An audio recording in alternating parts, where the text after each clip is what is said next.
ke ngempela-ke uSenzangakhona wambuka uNandi wamthanda, wase wamsondela ethi phela uzama ukuzibika. Hhayi, uNandi waqala wathi ukumziba kancane engamniki isikhathi. Kwathi kusuka lapho, ngoba uNandi wayehamba nezinye izintombi, zase zimtshela phela uSenzangakhona ukuthi uNandi sekukhona la athembise khona. uSenzangakhona waziduduza ngokuthi oseyishayile akakayosi, kanti noseyosile akakayidli, noseyidlile usadla icala. Okusho ukuthi izinto zisangashintsha nanoma uNandi esethembisile. Abafana bakaZulu bababuza-ke amantombazane esilangeni ukuthi ayaphi. Asho ukuthi aya emgcagcweni. Kwasho khona ukuthi umfana kaZulu lo uSenzangakhona uthathekile, bumthathile ubuhle bukaNandi. Wabona ukuthi kuzoba kuhle ukuthi bebalandele izintombi zaselangeni. Bathi mabesebejika nabafana bebuyela emumva, wawumbona uSenzangakhona ukuthi into nje esengqondweni yakhe inkosazana yaselangeni uNandi. Wabe-ke esebatshela laba abanye abafana sehamba nabo ukuthi yena ucabanga ukuthi bebalandele amantombazane aselangeni. Nebala babalandela amantombazane aselangeni ayesebuya emgcagcweni ngaleso sikhathi, esathi ukuphumula kancane ngoba kuyacaca ukuthi bandla kwakuyibanganyana indawo ababeyihamba beya emgcagcweni. Bathi mabephumula kwasho ukuthi naba nabafana bakwaZulu bakhona. Hhayi, ngempela-ke abafana bakaZulu uSenzangakhona kakhulukazi wayibeka yabala imizwa yakhe nguNandi. Kwathi kusenjalo kwaqhamuka abafana bakwaNdwandwe bezophazamisa. Abafana bakwaNdwandwe-ke babaziwa ngokuba abafana abanamakhanda ashisayo, abavele nje beqale impi kungonakele lutho.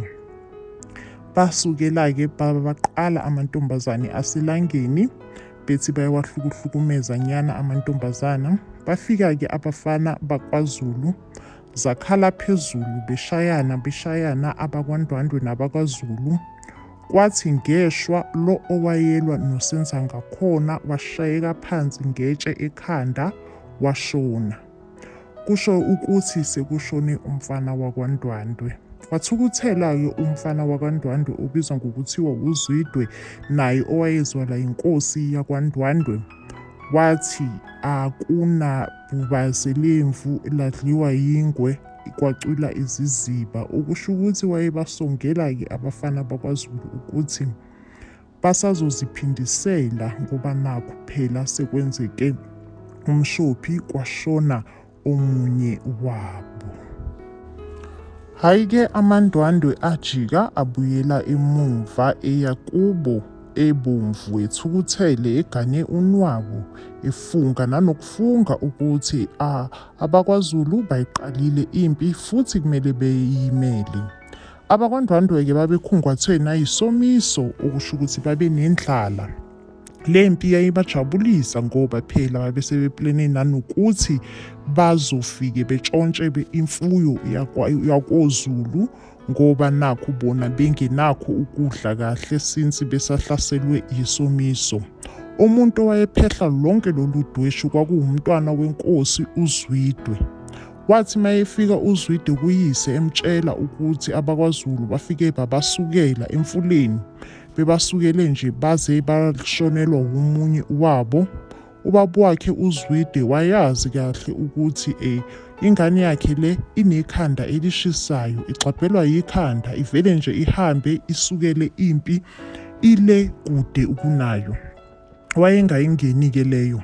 Wathi noma uZwide ethi uyamcebisa uyise ukuthi yena ubona ukuthi kumele behambe beye koZulu, wathi uyise lokho angeke eze ekwenze. Kanti-ke inkosi yamaNdwandwe yayisizwile nganhlebeni ukuthi umfazi wayo uNtombiza ukhona umuthi akawusebenzisayo. Ngakho-ke inkosi uNdwandwe yayizimisele ukuthi imhlaze phambi kwabantu uNtombiza, ikhiphe ukuthi uNtombiza lo nguMthakathi. Yamlandela-ke uNtombiza eNgalangalimbe, uNtombiza eya emgidini. uNtombiza wayese plenile kahle ukuthi uzofike esasazele inkosi ngezinja eyibulale khona lapho emgedeni. Yathi inkosi imifika kuNtombiza imbuza ukuthi, Ntombiza, ngizwile ukuthi wena uyathakatha. uNtombiza wathi, uyakhumbula yini ungikhiphisa izisu? Okusho ukuthi unkosi benentombiza babengasaboni kahle ngeso linye. uNtombiza-ke wasasazela inkosi ngezinja. uNtombiza kwakucacile ukuthi ufuna indodana yakhe uZwide kube wuye ozobusa isizwe samaNdwandwe. Ngakho-ke inkosi yamaNdwandwe yashona kanjalo ibulawa uNtombiza. Kwathi makufika esigodlweni, ngoba inkosi yayingahambi yodwa, yayihamba nenceku yayo, yabe isisho ukuthi yona ibona sengathi umuntu obulale inkosi yamaZwide uNdlovukazi uNtombiza, umama kaZwide. Wathukuthela uZwide ngoba phela uZwide wayaziwa njengomuntu oshiselwa ikhanda. Wathukuthela, kodwa-ke ngoba indaba yayisibekwe komkhulu, kwathiwa kuzolandwa uSangoma. Mhla iSangoma sizonikeza uNdlovukazi uNtombiza into esizoyiphuza. Makube uNtombiza uyakhohlela, uyashona kuleyo nto, kuyobe kusho khona ukuthi uNtombiza lo umbulele ngempela inkosi. Hayi, kwavunyelwana-ke ngalokho. Yasafika-ke iSangoma samunikeza bandla uNtombiza into yokuphuza. uNtombiza akakhohlelanga, akenzanga lutho, eqeda ukuphuza phela lelo khambi ayinikezwe lona. Okusho ukuthi-ke indlovukazi le yayimsulwa, yayingazange imbulale inkosi. Wathukuthela uZwide wathi labantu akade benuka unina ngokubulala abasondele phambili, wabahlinza uqhoqhoqo sengathi uhlinza inkukhu. Wathi uZwide eqeda lokho, wathi uyayisusa impi, ufuna ukuthi ibheke kwaZulu. Wathi abantu bakwaZulu abasazi kahle, bacabanga ukuthi bangabulala omunye wethu kungabi indaba zalutho. Wathi sengibona sengathi isikhathi sokuthi besazi kahle yiso sona lesi sifikile manje. Sizohambani-ke siye kwaZulu siyosusa impi ikhona. AbakaZulu ngapha khona babetwetwa bevevezela ngoba babazi kahle ukuthi amaNdwandwe maningi futhi ahlomile. Futhi ukushona kwenkosi enkulu uNdwandwe kubekwa uZwide kube uyena inkosi, abakwaZulu babazi ukuthi babevevezela. Inkosana-ke uSenzangakhona yahamba yayoxolisa kubaba wayo uJama, isho nanokusho ukuthi phela udweshu lolu oselusukile lwempi lusuka nje inxa yalo, ngoba phela yona kade ithi izama ukusiza inkosazana yaselangeni uNandi. Kwaseke kwenzeka ukuthi khona umphefumulo wamaNdwandwe ophumayo. Wayikhulula-ke ubaba wayo uNdwandwe ngokuyitshelwa amazwi awuthi ingakhathazeki, vele abakwaNdwandwe kudala befuna ukuthi impi ibe khona. Nikhumbule phela ukuthi abakwaNdwandwe bahlaselwe yisomiso, ngakho-ke ukuthi bekwazi ukuthi behlule abantu bakwaZulu ngempi, bazokwazi nanokubatshontshela imfuyo yabo. Ngapha umntwana uZwide wayethi uzofike ebulale kwasani kwaZulu, uzobulala mfazi, uzobulala ngane, uzobulala yonke into enyakazayo kwaZulu ngaphandle kwemfuyo, ngoba phela babeyidinga imfuyo since babesahlaselwe yisomiso. Hayi, abakwaZulu babetwetwa ngempela ngalolu daba, ngoba phela lwalungeluhle kakhulu ukuthi nansi impi iyeza ihlasele futhi ihlomile.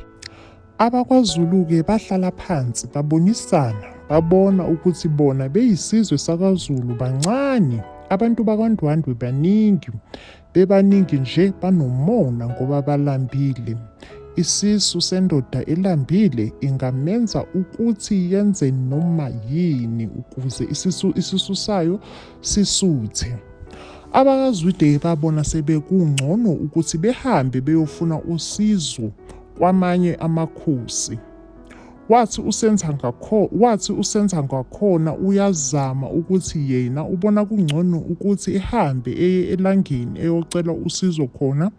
USenzangakhona la siyambona ukuthi wayesewumfana omncanyana ongakabi nobuhlakani. Wayengayiboni ingozi nenkinga abakuyo ngoba yena nje evuka nombono wokuya elangeni kuyacaca ukuthi lo mbono lo wayevuka nawo ngoba efuna ukuzibonela nje inkosazane uNandi. Kodwa wayengaboni ukuthi ngempela ubukhosi bakubo bakwaZulu bulengela engozini. Yilapho-ke esibona khona ubuhlakani bukaNkabayi ukuthi uNkabayi uyasho ukuthi abantu baselangeni abantu abayithandela ukuthula nokulima, akukho okungako abangabasiza ngakho. Wathi uNkabayi yena ubona ukuthi beye koMthethwa enkosini yakoMthethwa. Bavumelana ukuthi no, kuzothi kusa nje bazobe sebeya koMthethwa beyobona inkosi iyakhona. Lana-ke basikhombisa umfana kaMthethwa, umfana ozalwa inkosi yakaMthethwa. Siyambona-ke umfana ozalwa inkosi yakaMthethwa ukuthi ubhizi nabahambi abantu abaphuma ezweni langaphandle. Lana-ke kuyabonisana ukuthi bayatrada, bayashintshisana ngezinto. La umfana kaMthethwa bayamfundisa ngesibhamu ukuthi isibhamu sisebenza kanje. Umfana wakaMthethwa kuyacaca ukuthi isibhamu akasazi futhi akaze esibone empilweni yakhe yonke, yena nje wazi umkhonto. Uyababonisa-ke abahambi laba abaphuma ezweni langaphandle ukuthi umkhonto uyashesha, uvele nje ujikijele kanye usungenile phakathi enyameni yendoda. Kodwa abahambi bayamkhunga ngesibhamu. Kodwa-ke umfana kaZwide akayingeni indaba yesibhamu. Umfana wakaZwide uyambona ukuthi uthi yena ngathi uzwa ukuthanda isigqiki. Wayeqala ukubona isitulo empilweni yakhe yonke. Wathi hhayi, isigqiki lesi ngiyasithanda, ngisithandela ubaba. Nombila-ke abantu bomhamba laba bambonisa nombila. Nakhona futhi uyambona umfana wakaMthethwa ukuthi umbila lo akawazi, uyaqala ukuwubona. Bambonisa nocu, bambonisa nempahla kungathi kwamabhayi. Bamubuza-ke ukuthi yini le ofuna ukuyithatha. Washo-ke umfana wakaMthethwa ukuthi yena ufuna ukuthatha isigqiki, isitulo, ufuna ukuthatha umbila, ufuna ukuthatha nokusabhayana, ethi phela uyonikeza ubaba wakhe. Esho nanokusho ukuthi ubaba wakhe uyojabula uma ethola zonke lezi zinto lezi. Hhayi-ke washo-ke ukuthi isibhamu akasidingi, esibuka njengento engathi ayinamsebenzi. Bahamba-ke abafana bakaMthethwa baze bayofika esigodlweni sakoMthethwa. Mabefika nje siyabona la ukuthi inkosi endala yakaMthethwa ngathi ihambelwa ingqondo, ngathi azisathathi kahle ekhanda. Hhayi-ke uNkosi uMthethwa bayamzama bandla abantu, kukhona noSomakhambi oyinyanga enkulu yakoMthethwa. Bayamzama, bathi bengena abafana bakaMthethwa bemkhombisa isigqiki lesi abasitholile kubantu bangaphandle. Ayangasijabulela inkosi, yathi yona ayi-understand, yayiqondi kahle ukuthi yini, kungani abantu befuna ukuziphula amaqolo behleli esigqikini. Wasukela umbila ukuhlaza, wathi uyawudla. Kwasho ukuthi umbila awunambithisiseki kahle ukuhlaza. Bathi ukumhleka kancane abafana bemtshela ukuthi baba, kodwa lo mbila udinga engathi ungawosa kuqala kande uwudle. Uma uwudla ukuhlaza kanje uvamisekile ukuthi unganambithisiseki kahle. Wathi kusenjalo yasuka futhi yahamba ingqondo yenkosi. Inkosi yayangazazi ukuthi ikuphi, yenzani, yabe isibuza umfana wayo ukuthi wena ungubani. Sambona futhi ukuthi umfana wakaMthethwa uyanyanya, uyadineka ngoba uyabona ukuthi ubaba wayo uhanjelwa ingqondo, azisathathi kahle ekhanda. Wabe esesho ezichaza kodwa umbona kahle ebusweni ukuthi ayimjabulisi lento yokuthi ubaba wakhe akasekho right engqondweni. Ngapha zenzeka zonke lezi zinto lezi nje, uNandi uyasha uthando. IsiZulu-ke sibuye sithi inhliziyo ayiphakelwa. Unkosazane uNandi usekubeke wacaca ukuthi inkosi le ekade ekhethelwe yona ukuthi uzocaca nayo akayithandi. Wayibuka wayenyanya kungathi ubukisa indoda embi. Wathi iyona le ekumele ishade nami? Wathi cha, angiyithandi nakancane-ke le. Wakusho khona ukuthi into yayisenhlizweni kaNandi nasengqondweni kwaNandi kwasesewumntwana usenza ngakhona. Zonke lezi gemegeme ziyenzeka nje, uNandi yena into akayicabangayo usenza ngakhona. Akukho okunye akakucabangayo. Kwathi ehleli namanye amantombazanana, ithi enye intombazane, awu uyajabula wena phela ngoba nabakhongi sebeke bathi ukuvela ekhaya kini. Wathi uNandi, oba angimuthandisisi mina le nkosi ekuthiwa mele ngishade naye. Wena ngoba ngathi uyayithanda, yini indaba ungayi uyocaca nayo?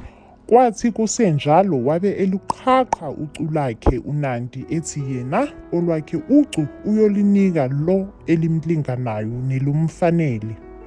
Waliqhaqha uNandi ucu wabe eselinikela isithumi isigijimi ukuthi alimgijimisele sona lolucu liyomunikela usenzangakhona wakoZulu. Kuthe uNandi esebuyile ekhaya ehleli nomama, base sebembuza ukuthi Nandi, luphi ucu lwakho? uNandi naye wazimangaza, wavuka wazihlahlisa amehlo enza sengathi akazi lutho ngendaba yocu. Wathi hawu, luphi vele ucu lwami? Babeke semuyala bandla uNandla ukuthi Nandi, ucu yinto ebalulekile, akumelanga ukuthi uyibeke budedengu. Bathi kungcono kodwa ngoba kungensuku zatshwala, inkosi le uNandi ayesevele sebekwele yona ukuthi uzoyigana, sekuthiwa yiyo-ke ezoletha ucu ukuthi uNandi elugqoke. uNandi uyambona ukuthi akayivisisi indaba yocu le akazonikezwa lona inkosi le yakwenye indawo, ngoba uNandi ucu lwayo uselithathile wayolinikeza oZulu. Kwathi futhi ngelinye ilanga uNandi ezihlelele nje, wangena umngani lo okaNandi wathi, Nandi, ulele emini, iy'ndaba ziyashisa la ngaphandle. Wathi uNandi, iy'ndaba ezithini lezo? Evuka ehlahla amehlo. Wabe esemtshela umngani wakhe ukuthi yeyi phela impi siyiqhathile, abantu bazobulalana ngenxa yethu. uNandi uyabuza ukuthi usho ukuthini ukuthi impi siyiqhathile, abantu nje bazobulalana ngenxa yethu? Wathi phela uyakhumbula ngesikhathi osenza ngakhona beza bezosisiza abafana bakwaNdwandwe besidelela? Wathi uNandi, yebo ngiyakhumbula. Thiwa-ke ngeshwa omunye wamaNdwandwe washona khona lapho. Ngakho-ke uZwidwe wakwaNdwandwe uthukuthele ugane unwabu, uthi nje ufuna ukuyoqeda ngabantu bakoZulu ngoba phela bamphuca umfowabo. Wathuka uNandi ezwa izindaba zempi ngoba phela uNandi bandla kuyabonakala ukuthi naye useyintombazane nyana nje encane esabanjwe yisiteji, akazi lutho ngendaba zezimpi, yena nje ubesemathandweni nosenza ngakhona, okunye ubengakwazi. Wathuka uNandi ezwa lezi ndaba zokuthi kunempi ehlomayo phakathi kwaZulu noNdwandwe. Ngapha usenza ngakhona walithola ucu ayelenzulwe uNandi. yize wayehangathwe yizinkinga phela zokuthi ubukhosi bakubo bulengele engozini enkulu ngoba nakho amazwide ayeza azomthathela bona.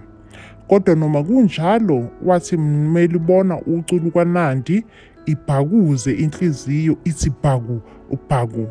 Ngapha uSenzangakhona naye wayesekhona umshado wayesehlelelwe bona abantu bakubo bethi ngcono kuganiselwanwe ukuze uSenzangakhona akuqiniswe ubuhlobo kahle nesinye isigodi sangakubo. Kodwa naye uSenzangakhona wayengezwa lutho ngoNandi, wayezifela ngoNandi ngoba wathi uma evula ucu wayibona ukuthi uSenzangakhona ngaphakathi kuye iyagxumagxuma inhliziyo, intokozo nenjabulo ukuthi nansi phela intombi yaselangeni isimnikeza uphawu oluthi iyamthanda uSenzangakhona.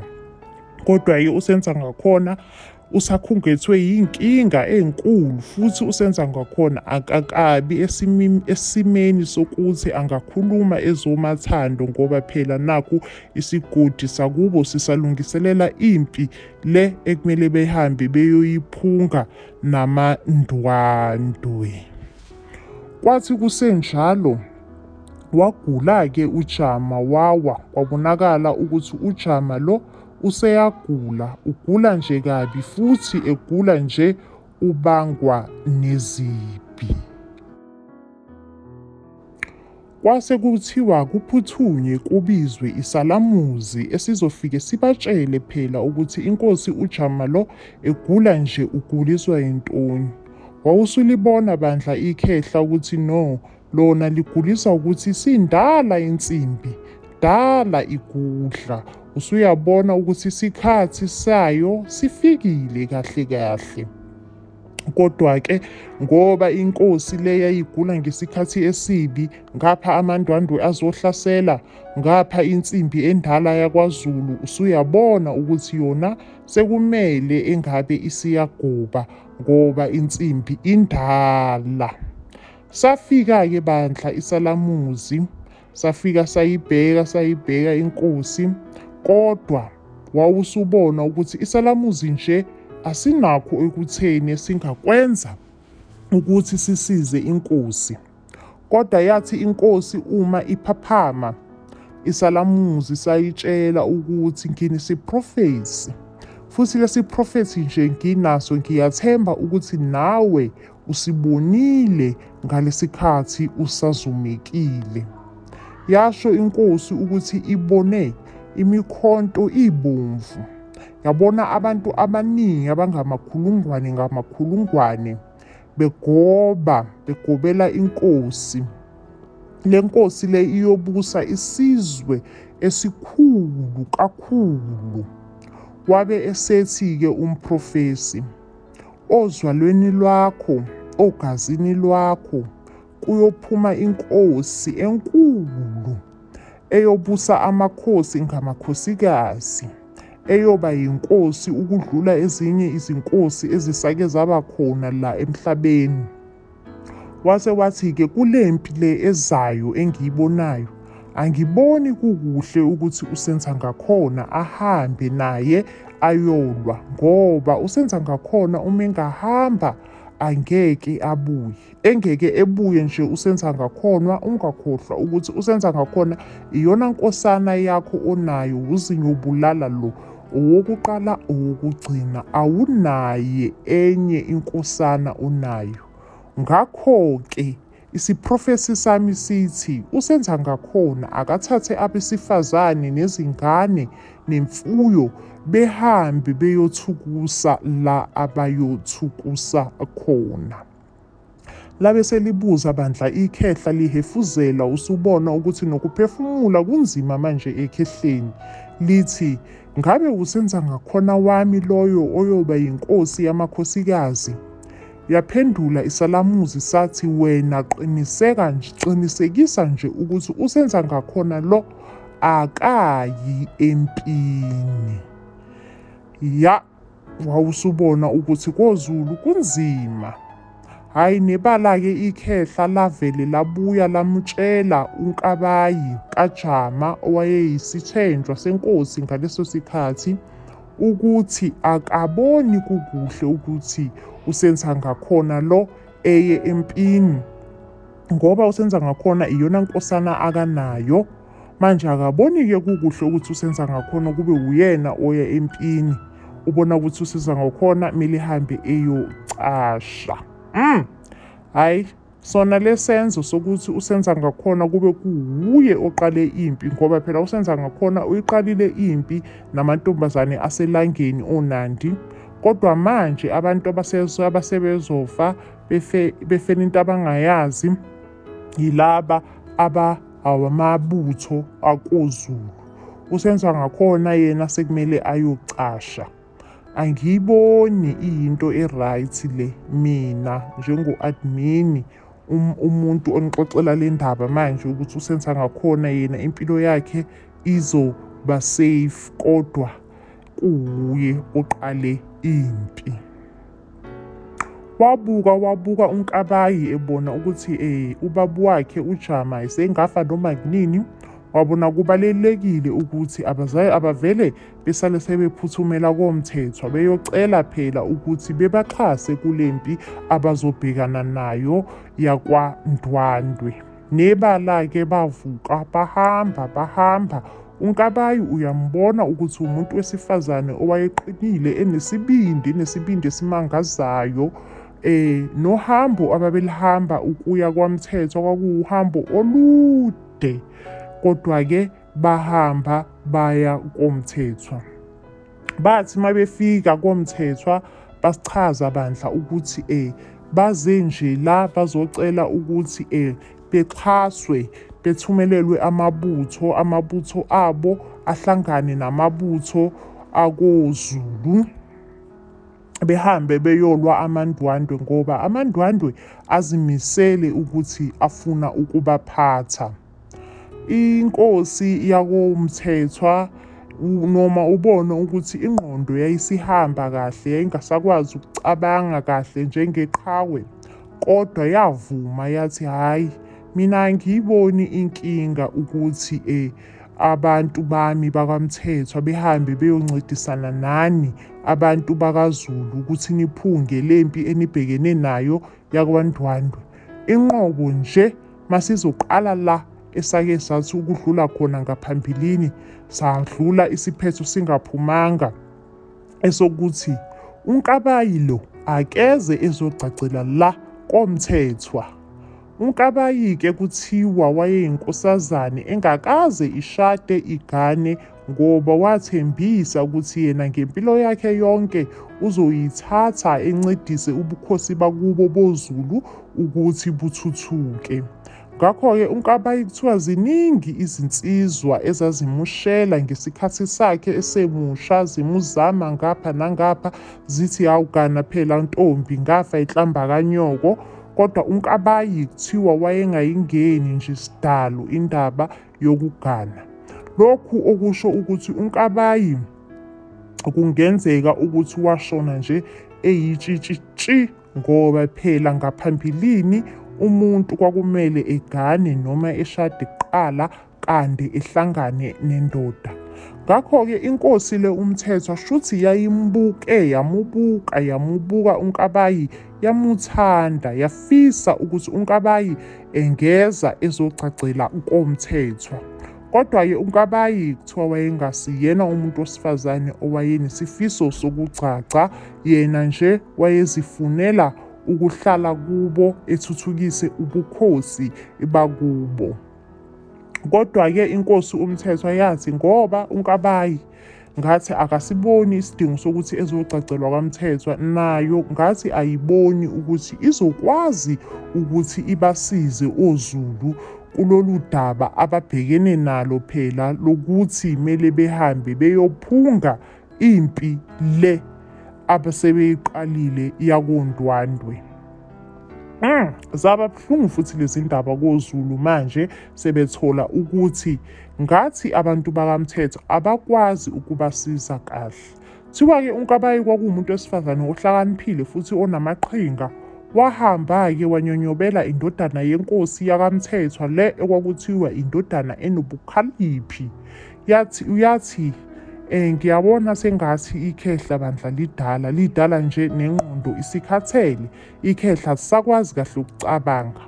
Mina ngibona ukuthi sixhasaneni sisizaneni kule mpi ezayo namandwandwe, ngoba amandwandwe mhla ehlule thina abantu bakwaZulu bayobona ukuthi sekumele benyuke beze ngapha ngaphezulu kini koMthethwa, ngoba amandwandwe abantu abanomona, abantu abazicabangela bona kuphela, futhi abantu nje abathanda impi, amakhanda abo ayashisa. Yathi-ke inkosi le yakoMthethwa, no, mina ngivumelana nawe Nkabayi, kodwa-ke angikwazi ukwenza lutho olutheni ngalo lolu daba, ngoba phela mina angiyona inkosi, ubaba inkosi.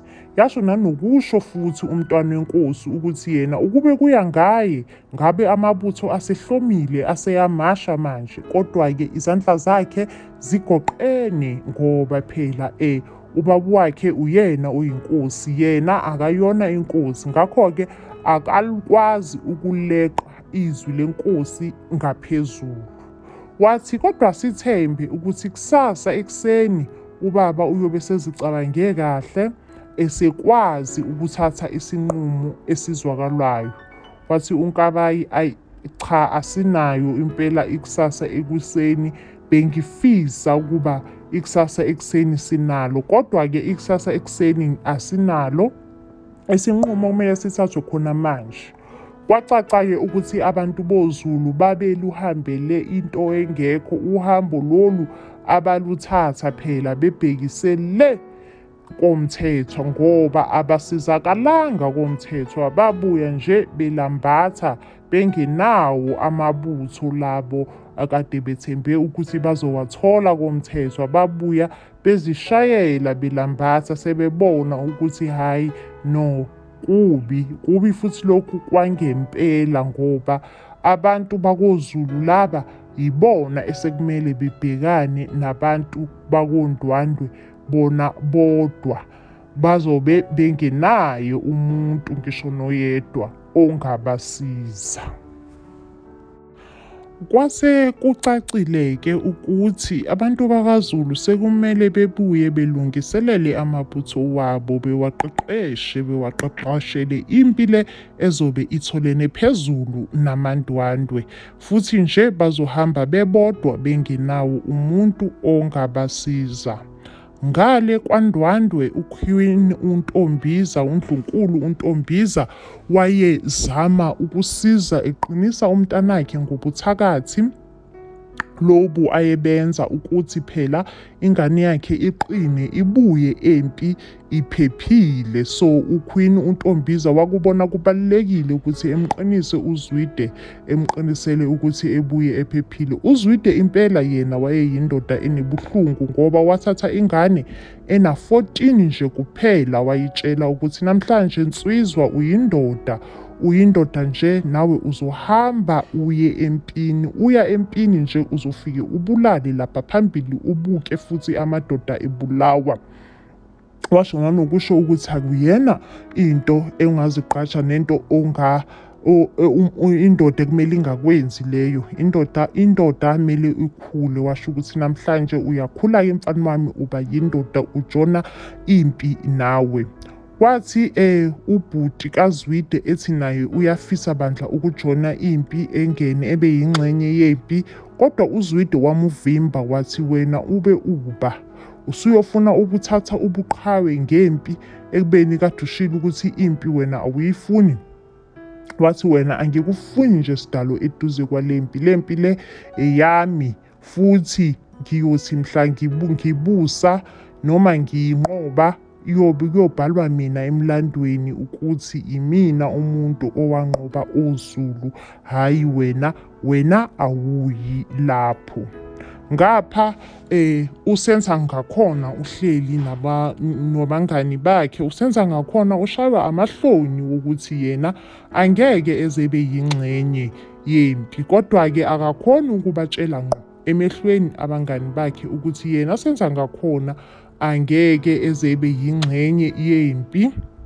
Useqamba amanga-ke usenza ngakhona uthi yena kuzomele ethathe abantu besifazane nezingane nemfuyo ehambe eyobafihla, uyothi engaqeda ukubafihla abantu besifazane ebuye-ke ezoyidudula nabo empini. Ebe eqamba amanga Nkosi yami usenza ngakhona, ngoba phela isimenyezelo sesiphumile la sithi usenza ngakhona lo kumele engabi yingxenye yempi. So into ayeyikhuluma Nkosi yami wayesephethwe amahloni phambi kwabangani bakhe phela ukuthi yena senza ngakhona angeke eze ebe yingxenye yempi. Wabona kukuhle-ke usenza ngakhona ukuthi akavele nje ezihubhuzele amanga into engakaze ibe khona nengakaze ikhulunywe. Hhayi-ke kwahloma kanjalo-ke. Babe sebeyihlomisa kanjalo-ke impi kaZulu. Kwakucacile ukuthi inani labantu bakaZulu lona bandla lincane kakhulu ukunenani lwabantu lakwaNdwandwe. Okusho ukuthi-ke kwase sekuqoshiwe noma seliphumile izwi lokuthi bazohlanganaphi la impi eyobe idudulana khona, ungaphansi ungaphezulu, ngiyakutshela wena. uNkabayi wayezimisele ukuthi yena angeke eze ewalahle noma ewashiye amabutho akubo. Wayethi-ke yena uyofela phezulu empini ngoba wayezohamba naye impi. Impela yayibuswa wuye uNkabayi. uNkabayi singasho sithi umuntu wesifazane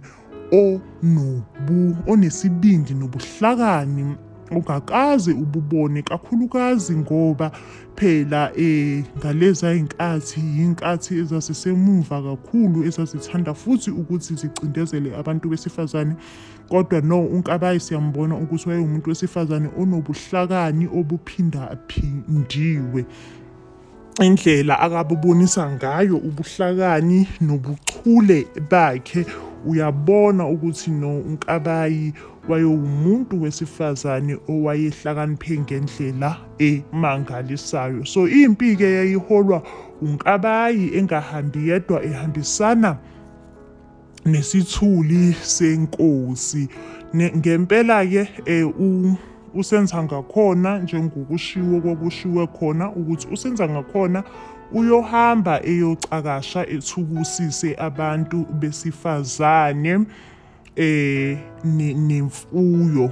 Nangempela kwenzeka njengezwi elaliseliliphumile ukuthi usenza ngakhona akahambe eyocasha nabantu besifazane. Okusho ukuthi isigodlo-ke angazi sisikahle ukuthi isigodlo sakoZulu sasala singaqashwe ngumuntu na. Ngapha inkosi nayo uyayibona ukuthi yayisiphethwe yiphika, iphefumulela phezulu, ubona ukuthi kubi enkosini, singahamba nanoma inini. Kwathi zitholana phezulu sekufikiwe la abazohlangana khona impi. Kwasho kubonakala ukuthi abakwaNdwandwe babesebehagijime babahambela phambili kakhulu abantu bakoZulu, ngoba abantu bakoZulu babebancane, kuthiwa babewu-700. Bewu-700 nje abantu bakoNdwandwe babengamakhulungwane abantu. Kuthiwa-ke abantu bakoZulu babeze nenyanga yabo. Inyanga kuthiwa-ke ngaleso sikhathi kwakumele ikuchele ngentelezi. Intelezi le kuthiwa yayikwenza ukuthi ungabonakali esitheni sakho. Kodwa-ke ngoba abantu babeshona kunjalo, kuyacaca ukuthi leyo ntelezi yayingasebenzi, futhi kwakwamanga ukuyenga abantu ukuthi beye empini bebatshele ukuthi intelezi le ikwenza ukuthi ungabonakali. So-ke kuyabonakala ukuthi le kucace mbaba ukuthi kwakwamanga aluhlaza cuwe ukuthi le ntelezi yayikwenza ukuthi ungabonakali. Hhayi-ke abantu bakwaZulu-ke ngoba babesebegijime, abantu bakondwandwe ngoba babesebegijime babahambela phambili abantu bakwaZulu, kuthiwa-ke befika begqokise umfaniswano lo wakoZulu. Abantu bakandwandwe-ke nabantu bakwaZulu kuthiwa babengagqoki into efanayo ukuze uzokwazi ukubabona masinya ukuthi lo owakandwandwe, lo owakwaZulu. Kuthiwa-ke umfaniswano wabo wawungafani. Yingakho-ke abantu bakondwandwe kuthiwa bavele bafika nomfaniswano ofana nce nowokoZulu. Kuthiwa-ke lo mfaniswano lo wafikwa noZwide. uZwide izwi lase selikhishwe wuye ukuthi nawo umfaniswano wakoZulu, ngizobona ukuthi kuzoba kuhle ukuthi siwumbatheni nathi lo mfaniswano khona oZulu bengeke sibone masinyonyoba sibandakanyekaye nabo. Sibayobona nje sesibahlinza uqoqoqo bayozwa ngathi sebayasha kanti dala basha. Hhayi-ke kuthiwa ngempela-ke uZwide wathatha umfaniswano ofanayo nawokoZulu wawumbatha, wabe esetshela futhi amabutho akhe amabili noma amathathu ukuthi nawo awambathe lo mfaniswano ofana nawokoZulu. Babeke sebenyonyoba. AbakoZulu-ke bona iqhinga mhlampe ababethi banalo lokuthi beqale umlilo, bezitshela ukuthi lo mlilo lo uzoba nentuthu, intuthu le izobadunga abantu bakondwandwe. Abantu bakondwandwe angeke beze bebabone kahle, bese-ke bayabanyonyobela, bayabanquma kahle. Hhayi-ke kucacile-ke la ukuthi iqhinga lakoZulu bandla alizange lisebenze, noma la kuyiqhinga elalibheda bhedi, ngoba nanti iqhinga elasebenza kahle yileli elaqhamuka nelabondwandwe. Iqhinga phela lokuthi akugqokwe umfaniswano ofana nawokoZulu, bese-ke kuyaphunywa kuyowa khona ngqokoZulu. Kuthiwa ngempela bathi oZulu besamasha bemasha becula phela iy'ngoma zabo lezi zoZulu ezingafani ney'ngoma zondwandwe. Kuthiwa-ke nabantu basobondwandwe nabo babesebevele sebephakathi kwabo nabo bemasha becula futhi wona la mahubo aculwa abantu bakoZulu.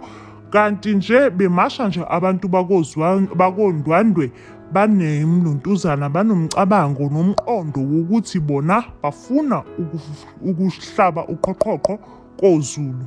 Nebala-ke kuthiwa-ke baphumelela-ke ngokwenze njalo. Kuthiwa nje bathi abantu bokoZulu benganake lutho, babahlaba uqhoqhoqho, babahlinza abantu bakondwandwe laba phela ababegqoke umfaniswano ofana nse nowakoZulu. Kuthiwa bathi beqala bethi bhayi abakoZulu mhlampe ababengaphambili bengaboni ukuthi emumva kwenzakalani. Kuthiwa babesebevele sebeluze amadoda amaningi. Awucabange-ke ukuthi vele bafike kulempi bevele beshoda bengalingani. Manje sebeyafika futhi kuthiwa sebeluze amadoda amaningi ngendlela emangalisayo. Kuthiwa-ke bazama-ke laba abaphambili ukugijima begijimise abantu bakondwandwe, kodwa kuthiwa kwase sekuvele sekubhedile. Abantu bakoZulu bavele baluza amadoda amaningi kanjalo-ke, ungakaqali nanokuqala phela umcimbi lo wokubulalana. Kuthiwa-ke impi mayihlangene ngalezo y'nkathi kwakumele impi ihlangane ubusuku bonke kuyoze kuhlukwane ekuseni. Okusho lokhu-ke ukuthi kwakwenza abantu bakaZulu impela bebesendaweni embi futhi ebucayi, ngoba phela kuthiwa ubusuku babebusebusha shashasha, kodwa abantu bakoZulu babesebevele sebelahlekelwe amadoda amaningi, okwenza ukuthi uNkabayi lo ezibuze ukuthi ngabe ukusa kuyobabeka bekuphi. Kwase sekuvele sekucacile ukuthi oZulu laba sebeyiluzile impi bengakayiqali nokuyiqala, ngoba phela nawa amadoda abo asevele ahlinzwa anqunywa kanjalo nje. UNdwandwe-ke lo Eyaziwa nje njengendoda enekhanda elishisayo elithanda futhi ukuqala impi. Wayaziwa futhi njengendoda engathandi ukuthi ihambe ngomthetho, yayithanda ukuhamba ngomthetho wayo, okusho ukuthi phakathi kwakhona lokho uNdwandwe lo wayethanda ukwenza izinto eziphula umthetho, sesingasho manje ukuthi uku-cheat-a, engathandi ukuhamba ngomthetho. So uNdwandwe-ke noma yena wayeyindoda engathi ngaleso sikhathi yayiqinile kakhulu, ihamba nebutho eliqinile futhi kakhulu, futhi kubonakala ukuthi uNdwandwe uyena ozowina kuwo wonke lento kulo mdlalo lo womdlalo ukuthi phela kuzobulalwanwa. Kwase sekucacile ukuthi uNdwandwe uyena ozowina, kodwa kukho konke lokho uNdwandwe yena wadecide ukuthi engenzi kahle ngomthetho, ebahambele phambili oZulu, ebahlakaniphele. Hayi uNkabayi noma kuthiwa impela wayewumuntu wesifazane oneluntu, onobuhlakani obuphambili futhi onesibindi esimangalisayo. Kodwa-ke kuthiwa wawusumbona naye ukuthi utwetwe laseselubhaliwe emehlweni ukuthi ngabe kuyosa kunjani ekuseni. Ngapha esigodleni senkosi, inkosi nayo ayibekile phansi iphipha, iphika limhlasele, uphefumulela phezulu, futhi isigodlo sakoZulu asiqashiwe umuntu, sihamba nje sodwa ngoba phela oZulu babengenawo amadoda amaningi ngaleso sikhathi. oZulu kwakusaseyisizwenyana esincane kakhulu futhi, so kwakunzima ngempela kubo oZulu laba ababeholwa uNkabayi ngaleso sikhathi ihlangene phezulu impi. Ngapha uSenzangakhona Nkosi yami wayesemathandweni, into nje ayicabanga kwakuwuye phela unkosazane uNandi, kwakungekho okunye kwakusengqondweni kaSenzangakhona ngaphandle phela kwayo inkosazana yaseLangeni uNandi. Ngapha impi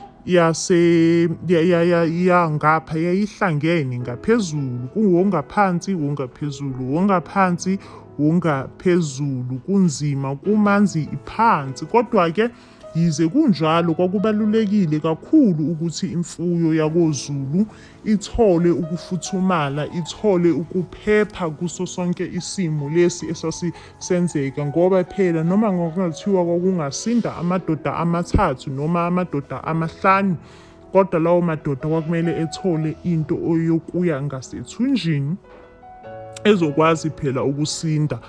Yingakho-ke uSenzangakhona wayephuthuma-ke wahamba wayithukusa imfuyo nabantu besifazane la ekwakungazi khona muntu.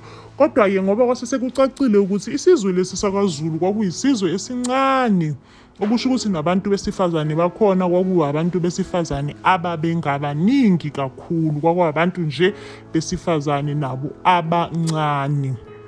So kwakungewona-ke umsebenzi wawuzoba nzima lo kuSenzangakhona ukuthi ewuthukuse noma eyifihle imfuyo nabantu besifazane ukuthi bengabonwa umuntu. Ngale kwaNdwandwe uQueen uNdlovukazi uNtombiza yena ubhizi uphansi phezulu, ulekelela phela indodana yakhe ngobuthakathi bakhe ukuthi indodana yakhe ibuye empini.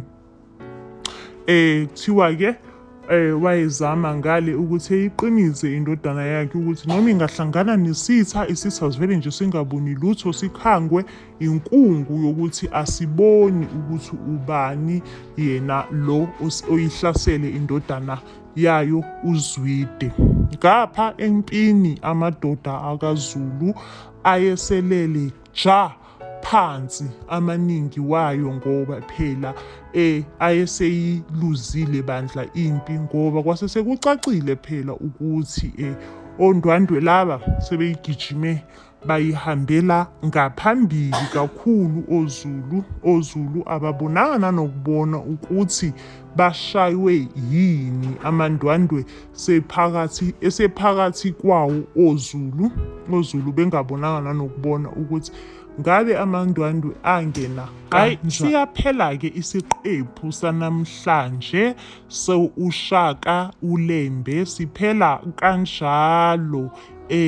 Awukhomente-ke phansi mbukeli, usho ukuthi kulempi eyayihlangene iholwa uZwide kaNdwandwe nale eyayiholwa uNkabayi kaJaba yakwaZulu neyakwaNdwandwe, ubani wena obona engathi waphumelela? Siyohlangana futhi evikini esizayo sesinzela nazo futhi ezakoShaka iLembe Zulu Makeba.